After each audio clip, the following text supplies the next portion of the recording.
27 കോടിയുടെ മൂല്യമറിയാത്ത ആരെങ്കിലും ഉണ്ടെങ്കിൽ ഈ IPL കളിക്കുന്നവരിൽ അത് ഋഷഭ് പന്താണെന്ന് തോന്നുന്നു.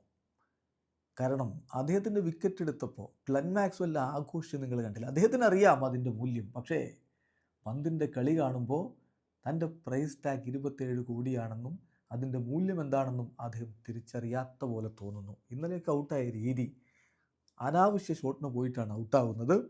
മാക്സ്വെല്ലിൻ്റെ പന്തിൽ ചഹൽ പിടിച്ച് പുറത്താകുമ്പോൾ 5 പന്തുകളിൽ നിന്ന് 2 റൺസാണ് ഋഷഭ് പന്ത് നേടിയിരുന്നത്.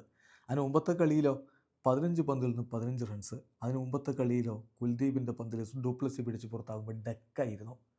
ചുരുക്കത്തിൽ ഈ IPL വലിയ ഹൈപ്പോടുകൂടി വലിയ തുകക്ക് LSG സ്വന്തമാക്കിയ ഋഷഭ് പന്ത് എന്നവരുടെ പുതിയ ക്യാപ്റ്റൻ 27 കോടി, ആകെ അടിച്ചത് 3 കളിൽ നിന്ന് 17 റൺസ്.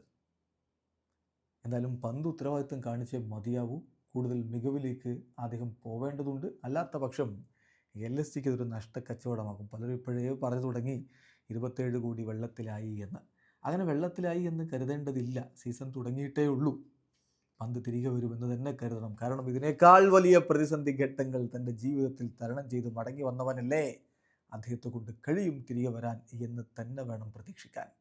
പന്താണ്, എന്തും സംഭവിക്കാമെന്നർത്ഥം. അതേസമയം PBKS പൊളിച്ചടുക്കി മുന്നോട്ട് പോവുകയാണ്.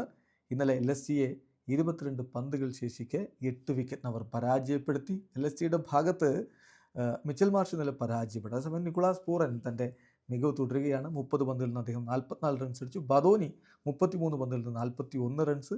അബ്ദുൽ സമദ് 12 പന്തിൽ നിന്ന് 27 റൺസ്. ആ ഒരു കോൺട്രിബ്യൂഷനിലാണ് അവർ 171 എത്തിയതെങ്കിൽ PBKS അങ്ങ് പൊളിച്ചടുക്കി.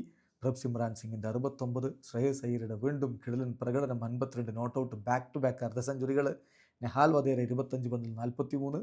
PBKS ഈ തവണ ചിലതൊക്കെ നിശ്ചയിച്ചുറപ്പിച്ച മട്ടാണ്.